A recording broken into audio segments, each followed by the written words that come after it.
संभावना राष्ट्रपती राजवट देखील शरद पवारांच्यामुळेच लावण्यात आली होती, त्यांना वेळ हवा होता, अशा पद्धतीचा एक गंभीर आरोप आहे एका कार्यक्रमात आज फडणवीसांनी केलेला आहे. पुन्हा एकदा राष्ट्रवादीवर आरोप केला.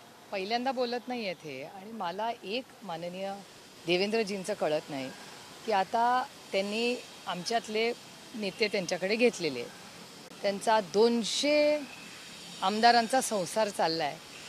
एवढा चांगला संसार चालत असताना डोळा परत शरद पवारांवरच कशाला? काही निवडणूक आयोगासमोर खरं तर परवा सुनावणी होते आणि या निवडणुकीच्या आयोगाच्या सांगण्यानुसार त्यांना 2 गट असल्याचं मान्य केले असं देखील माहिती मिळते आणि त्यामुळे ही सुनावणी होते. मला काळजी चिंता एकाच गोष्टीची वाटते की हा दिल्लीचा अदृश्य हात जो महाराष्ट्राच्या विरोधात कट कारस्थान करतोय, त्याचा हा अदृश्य हाताचं हे काम नाही आहे का असं मला वाटायला लागलं आहे. याचं कारण आमचा पूर्ण विश्वास कोर्टावर आणि इलेक्शन कमिशनवर आहे. पण ज्या पद्धतीने भारतीय जनता पक्षाचे काही नेते आणि त्यांचे काही सहकारी सातत्याने तारीख, निर्णय, म्हणजे पेपर तरी फुटलेला आहे, काहीतरी गोलमाल आहे, नाहीतर एक अदृश्य हात आहे जो मराठी माणूस हा खच्चीकरण कसं होईल हे सातत्याने करतोय. 3 गोष्टींनी खच्चीकरण या अदृश्य हाताने केलं आहे. एक तर शिवसेना ज्या पद्धतीने ते करून त्यांचं ते काय 50 खोके एकदम ओकेवालं सरकार केलं, तो पहिला मुद्दा. त्याच्यानंतर राष्ट्रवादी काँग्रेस पक्षातल्या काही नेत्यांना त्रास देऊन एक निर्णय घ्यायला लावला. त्याच्यानंतर तिसरं की देवेंद्रजी जे महाराष्ट्राचे मुख्यमंत्री होते त्यांचं डिमोशन केलं, त्यांना डेप्युटी CM केलं आणि त्याच्यातला पण अर्धा वाटा काढून घेतला. म्हणजे 100 होतं त्याचं 50 केलं, ठीक आहे, त्याचं 25 केलं. त्याच्यामुळे शिवसेना, राष्ट्रवादी काँग्रेस आणि देवेंद्र फडणवीसजी या तिघांच्या विरोधात हा अदृश्य हात केंद्रामध्ये का दिल्लीतला कोण आहे हा मला माहिती नाही, पण दिल्लीतला कोणीतरी अदृश्य हात सातत्याने महाराष्ट्राचं खच्चीकरण करतोय. हा माझा या अदृश्य हातावर आरोप आहे आणि हा हात दिल्लीचाच आहे. ताई, तुम्ही अदृश्य हातांवरती आरोप करतात. काल दिल्लीवारी झालेली आहे मुख्यमंत्री आणि उपमुख्यमंत्र्यांची आणि त्यानंतरच आज पालकमंत्रीपदाचा तेढा सुटलाय. दादांना चक्क पुण्याचं पालकमंत्रीपद मिळालंय. दादा आजारी असताना दादा 2 काल कॅबिनेटच्या बैठकीला गेले नव्हते आणि काल दिल्लीवारी झाली आणि अदृश्य हातांद्वारेच आता हे सगळं झालं. काय दुर्दैव बघा हो. मराठी माणसासाठी लढणारे बाळासाहेब ठाकरे, ना दिल्ली के सामने झुका हूं ना झुकेंगा म्हणणारे माननीय वंदनीय बाळासाहेब ठाकरे, ज्या मराठी माणसाच्या अस्मितेसाठी उभं आयुष्य बाळासाहेबांनी त्यांचं एवढं मोठं योगदान आहे आणि जे त्यांचं नाव वापरतात आज दिल्लीशिवाय त्यांचा प्रश्न सुटत नाही.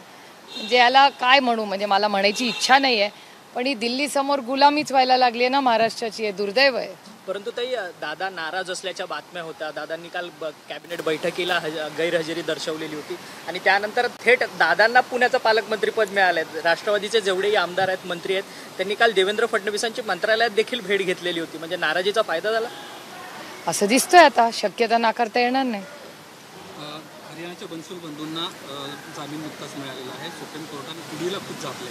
त्या पद्धतीने ते कारवाई करतायत, नोटीसही देत नाही आहेत. गंभीर स्वरूपाचे त्यांच्यावर आरोप सुप्रीम कोर्टाने केलेत आणि त्यांना झापा देखील. सूड बुद्धीनं कारवाई नको. मी सुप्रीम कोर्टाचे मनपूर्वक आभार मानते की या देशामध्ये ज्या पद्धतीने आईस म्हणजे इन्कम टॅक्स, CBI आणि ED ज्या पद्धतीने या आईसचा गैरवापर होतोय, हे आम्ही फक्त विरोधक म्हणून नाही, पण आज त्याचा शिक्कामोर्तब हा सुप्रीम कोर्टाने केला. याबद्दल मी माननीय सुप्रीम कोर्टाचे मनपूर्वक आभार मानते. आणि माझा इच्छा आहे की हे सरकार दरबारी दिल्लीच्या अदृश्य हातालाही कळावं की हा देश संविधानाने चालतो आणि अन्यायाच्या विरोधात आमच्यासारखे अनेक लोक आहेत जे संविधानाच्या चौकटीचंच राजकारण आणि समाजकारण करतो. आणि आम्हाला कितीही किंमत मोजावी लागली तरी चालेल, पण संविधानाच्या चौकटीच्या बाहेर जाऊन कोणी ते सत्तेचा गैरवापर करत असेल तर त्याचा पूर्ण ताकदीने आम्ही विरोध करू. या पालकमंत्री पदाच्या संदर्भात एक महत्त्वाची अपडेट अशी आहे की रायगडचा अजून पालकमंत्री जो आहे तो बदलण्यात आलेला नाही. अजून देखील चार्ज उदय सामंतांकडे. रायगडचं पालकमंत्रीपद आदिती तटकरे यांना न जावं याकरताच शिवसेनेच्या 3 आमदारांनी पत्र मुख्यमंत्र्यांना लिहिलेलं जाहीर वक्तव्य केलेली होती.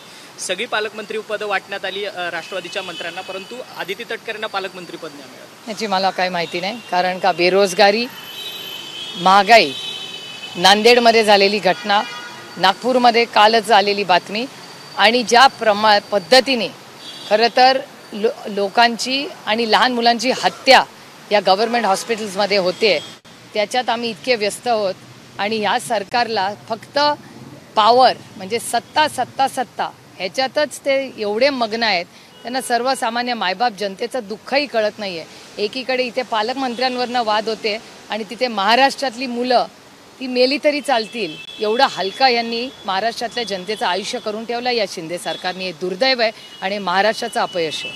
नांदेडनंतर संभाजीनगर, संभाजीनंतर आता नागपूरमध्ये देखील रुग्णांचा मृत्यू झाल्याची बाब समोर येते. उद्या तुम्ही नांदेडला देखील चालले. हो, मी उद्या नांदेडला जाणार आहे आणि औरंगाबाद, नागपूर आणि नांदेडला संभाजीनगरला ज्या घटना झालेल्या आहेत तसंच त्याच्यामुळे संभाजीनगरचीही मी माहिती घेतलेली आहे, मी नांदेडचीही माहिती घेतलेली आहे. नागपूरला योगाने खरंच मी काल होते पण मला माहिती नव्हतं, नाही तर मी कालच पाहणी केली असती. पण उद्या मी स्वतः नांदेडला जाऊन या सगळ्याची माहिती घेऊन मला असं वाटतं की महाराष्ट्र सरकारला जागवण्याची, जो झोपेचं सोंग घेतो त्याला जागवणं अवघड असतं, पण या महाराष्ट्रातल्या ज्या माता आहेत किंवा असंख्य अशी कुटुंब आहेत ज्यातले कर्ते पुरुष असतील, आई आजी मामा काका जे कोणी गेले असतील त्यांच्यासाठी ही लढाई पूर्ण ताकदीने मी लढेन. सुधीर मुनगंटीवार जे राज्याचे कॅबिनेट मंत्री आहेत त्यांनी एक उल्लेख केला एका व्हिडिओमध्ये की आत्ताचे मुख्यमंत्री अजित पवार म्हणून त्यांनी ती चूक पुन्हा दुरुस्त केली आणि पुढचे मुख्यमंत्री ते म्हणाले. याकडे कसं पाहता, कारण की अजित पवार सातत्याने चर्चा येत होता की मुख्यमंत्री बनणार वारंवार. मला फक्त भारतीय जनता पक्षाच्या कार्यकर्त्यांचं वाईट वाटतं, कारण इतकी त्यागाची भूमिका ते घेतात ना. काल देवेंद्रजींनी पण जे संकेत दिले की भारतीय जनता पक्ष मोठा भाऊ असला तरी तो त्यागच करणार, आणि खरंच म्हणजे कौतुक केलं पाहिजे देवेंद्रजीचं आणि भारतीय जनता पक्षाच्या कार्यकर्त्यांचं की 60 साल ते लढत राहिले या देशासाठी, आणि जेव्हा पंक्तीवर बसायची वेळ आली तेव्हा तोच काँग्रेसवाला जो 60 साल या देशात होता तोच त्या पंक्तीला बसतोय. त्याच्यामुळे एका अर्थी मला आनंद वाटतोय की काय का होईना काँग्रेस मुक्त भारत करत आज जेव्हा भारतीय जनता पक्षाची सत्ता आली तेव्हा काँग्रेस मुक्त करणाऱ्या भारतांचेच काँग्रेसवाले सगळ्यात पहिल्या पंक्तीला बसत आहेत, याचा मला खूप आनंद आहे. महाविकास आघाडी सरकारच्या काळामध्ये फोन टॅपिंग प्रकरण प्रचंड प्रमाणात गाजलं. त्यांचं नाव समोर आलं होतं रोशनी शुक्ला, त्या स्वतः महाराष्ट्राच्या डीजीपी होत्या. शक्यता आहे.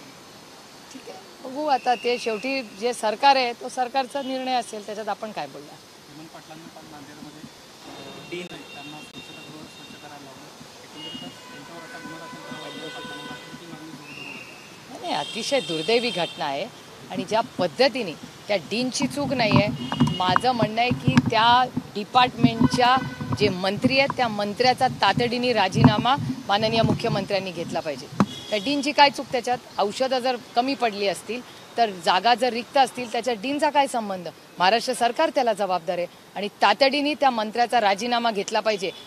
ही हत्या आहे त्या लोकांची जी, त्याच्यामुळे मला विचाराल तर शिंदे सरकारने हत्या केलेली आहे या लोकांची. औषध पुरवठा वेळेत झालेला नाही आहे, त्या कॉन्ट्रॅक्टरचे पैसे दिले गेले नाहीत सरकारच्या वतीनं आणि त्यामुळे हा सगळा प्रकार घडला आहे. एक माहिती देणार. आता माहिती काय ते यांना कसं आहे, हे सरकार फोडा, खोके सरकार, त्याच्यासाठी त्यांच्याकडे पैसे आहेत. घरं फोडा, पक्ष फोडा, पैसे खोके, ह्या सगळ्यासाठी या शिंदे सरकारला आणि भारतीय जनता पक्षाला खूप वेळ असतो. सर्वसामान्य मायबाप जनतेचं त्यांचे जी दुःख आहेत किंवा अश्रू आहेत हे पुसण्यासाठी नाही हो त्यांच्याकडे वेळ. ते एक शेवटचा प्रश्न आहे. बिहारमध्ये जातीय जनगणना झालेली आहे आणि त्यानंतर समोर आकडेवारी आली आहे की बहुसंख्य मागासवर्गीय जे आहेत ते बहुसंख्य आहेत राज्यात. महाराष्ट्रात देखील जातीनिहाय जनगणना जी आहे ती करण्याची मागणी जोर धरू लागलेली आहे. याकडे तुमचा स्टँड काय आहे आणि तुम्ही सरकारला हे भाग पाडणार आहे का? राष्ट्रवादी काँग्रेस पक्ष पहिल्यापासून स्थापनेपासून जेव्हा ही चर्चा निघाली आहे, आम्ही पार्लमेंट असो किंवा असेंब्लीमध्ये असो, आमची जातीय जनगणना व्हावी ही आमची मागणी पार्लमेंटमध्ये मी स्वतः अनेक वेळा केलेली आहे. आदरणीय पवारसाहेबांनी त्यांचा स्टँड नेहमीच स्पष्ट केलेला आहे. त्याच्यामुळे आमच्यासाठी ही मागणी काही नवीन नाही आणि आम्ही सातत्याने केंद्र सरकारला ही मागणी करतोय. मी स्वतः पार्लमेंटमध्ये आत्ताही बोलले आहे, मागेही बोललेले आहे. आणि मला कळत नाही की महाराष्ट्र म्हणजे मला जे वर्तमानपत्र किंवा तुमच्या चॅनलमध्ये दिसतं आहे की दिल्लीच्या भारतीय जनता पक्षाची लाईन एक आहे आणि महाराष्ट्राची एक आहे. मराठा, धनगर, लिंगायत आणि मुस्लिम समाजाच्या आरक्षणाबद्दलही अशीच फसवाफसवी. महाराष्ट्रात एक बोलायचं, दिल्लीत एक बोलायचं.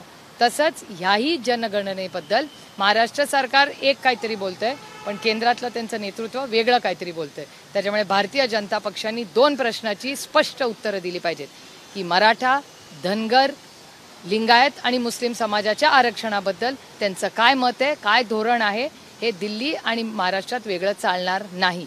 आणि जातीय जनगणनेबद्दल महाराष्ट्रात एकमत आणि दिल्लीत एकमत हे चालणार नाही. त्यांनी पारदर्शकपणे स्पष्टपणे हा जुमलेबाजी बंद केली पाहिजे आणि खरं बोलायची वेळ आलेली आता. ताई सिर्फ हिंदी में इतना बता दीजिए कि जाति जनगणना को लेकर के जिस तरह से बिहार में बात चल रही है उसको लेकर के क्या कुछ आपका है? नहीं, हमारी कोशिश, हम तो पहले से एनसीपी की मांग ही है कि ये हो, तो मुझे नहीं लगता दूसरा, हम तो बहुत, मैं तो पार्लियामेंट में खुद इसके बारे में बहुत बार बोल चुकी हूँ. Okay, thank you very much. ABP माझा, उघडा डोळे बघा नीट.